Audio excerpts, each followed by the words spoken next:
Welcome back. The Labour Ministry is urging employers to pay their contributions to the Guyana Revenue Authority.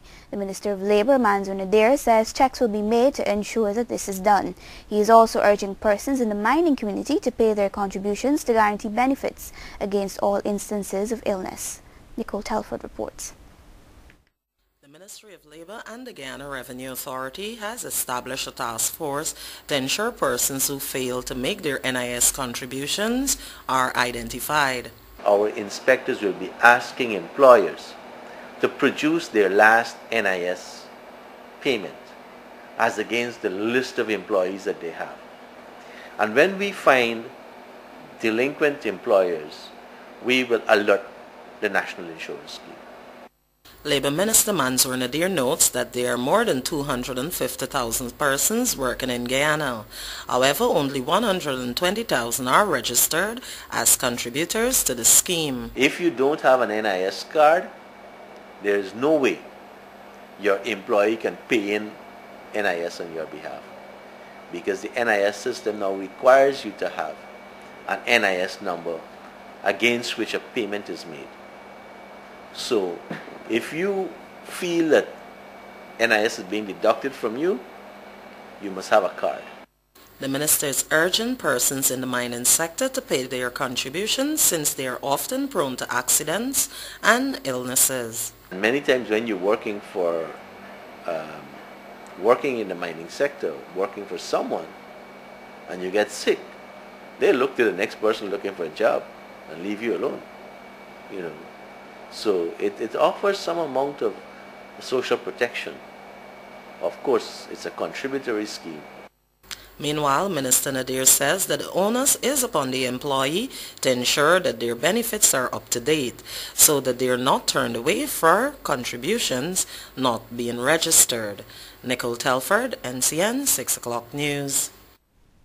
Minister of Labour Mansour Nadir says plans are in progress to commence child labour prevention programs for 2009. He says although this problem is not prevalent here, efforts must be made to eliminate any possible occurrence. Here again is Nicole Telford. A €1 million grant for tackling child labour through education was launched by the Government of Guyana, the ILO and the European Union last October. The project is expected to run for 3 years and aims to sensitize parents and organizations on the need for children to be in school. Minister of Labour Mansour Nadir updated NCN on the initiative's progress. At the beginning of this year, we hired the program manager for the program. And as we speak, the project management board, the local project management board, is looking at hiring the second staff, the admin manager and accountant for the program. The Minister of Labour explained that programs will be implemented within the next 2 months. According to Minister Nadir, child labour is not prevalent here. However, he cautions employers against employing children under the age of 15 years. We have one case in the Providence Court where the Ministry of Labour is prosecuting an employer for hiring a 14-year-old. That came to our attention because in the course of doing his duties at that workplace, the child, the 14-year-old, lost 2 fingers. We are very pleased to be able to access these resources to educate parents in particular about keeping their children in school, to educate employers not to hire children under the age of 15. Skills and vocational training are among avenues that the ministry has established to curb instances of child labour. Nicole Telford, NCN 6 o'clock News. Quick response from Gaisuka was able to avert disaster as high tides damaged the Stewartville Coker in Region 3. Agriculture Manager of the Iflot Estate, Devendra Kumar, says high tides averaging some 3.27 meters created pressure on the sluice door resulting in its breakage yesterday. He says materials and workers have been mobilized to build a temporary door, while similar works are expected to start today on the sluice at the Kindron. The Iflot Estate is currently executing a program to maintain 10 cokers in the region for which it has responsibility. Government has allocated some $7.9 billion to construct, rehabilitate and maintain drainage and irrigation structures throughout the country. Finance Minister Dr. Ashney Singh says this is an important aspect of the administration's agenda given the stark implications of inaction. More in this report. Government has been placing significant emphasis on drainage and irrigation systems to minimize instances of flooding and damage to crops and property. Finance Minister Dr. Ashney Singh says this year's budgetary allocation, which almost doubles that of 2008, will help to boost these efforts. As recent events have reminded us, our agriculture sector, which is so critical to the economy of our country, remains vulnerable to increased levels and erratic patterns of rainfall. While a permanent solution to the challenges of water management in these circumstances might be beyond our fiscal constraints at this time, the need for more effective solutions is evident and urgent. Government has also allocated $2 billion for the construction of a new outlet at Hope, which would serve as an alternative opening for drainage of the East Demerara Water Conservancy.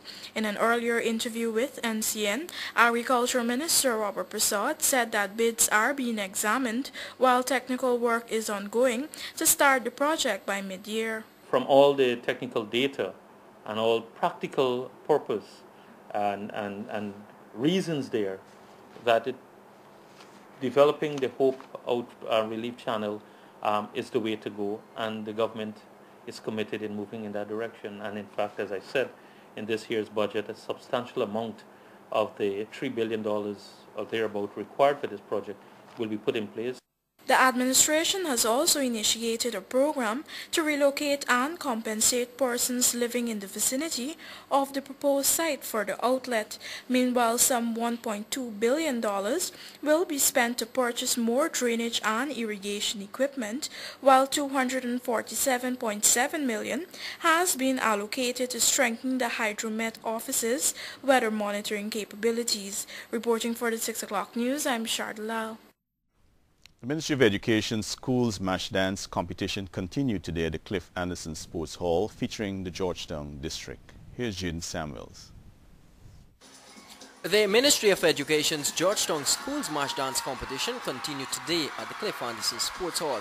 After months of preparation, contestants spice things up with some synchronized and scintillating dance moves, all aimed at celebrating Mash 2009 and of course winning the coveted trophy.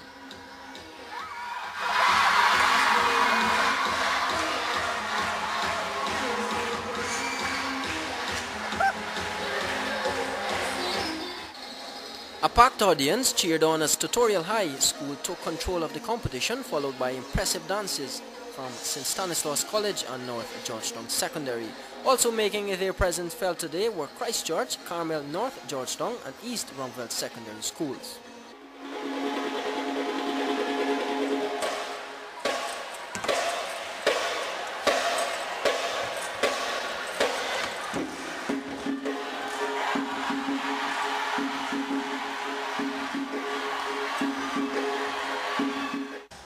The costume segment of the competition starts tomorrow with schools that hadn't the chance of exciting a crowd hoping to come out victorious. The action gets on the way at 10 hours. Jaden Samuels, NCN 6 o'clock. Hundreds of secondary school students stormed the entry points of the sports hall to witness that competition. But when the venue reached its capacity, some students found other means of gaining entry. Mark Murray explains. Hundreds of students from secondary schools around Georgetown turned out to support their colleagues during the annual Children's Mashumani Dance competition at the Cliff Anderson Sports Hall. Rather than being turned away from the packed facility, some students jumped over the walls of the building to gain entry. Others outside of the building also became restless and decided to make entry by breaking through the wall of the male washroom. As word spread of what was occurring, police who were on the spot intervened and arrested 8 suspects.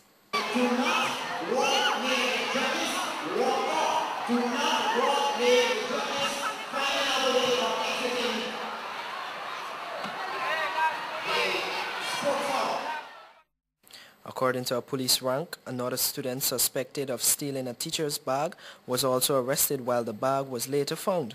Reports were also made about jewelry worth some $50,000 which was stolen from a female student. The competition was disrupted for about 15 minutes to bring the situation under control. Attempts by this newscast to get an official response from the coordinator of the event proved futile. However, an official from the sports hall who declined to be on camera explained that the severe damage was caused to the building and highlighted the lack of adequate security as a major problem. The official assured the media that plans are being drafted with Education Ministry officials to avoid future incidents. Mark Moore reporting for the NCN News.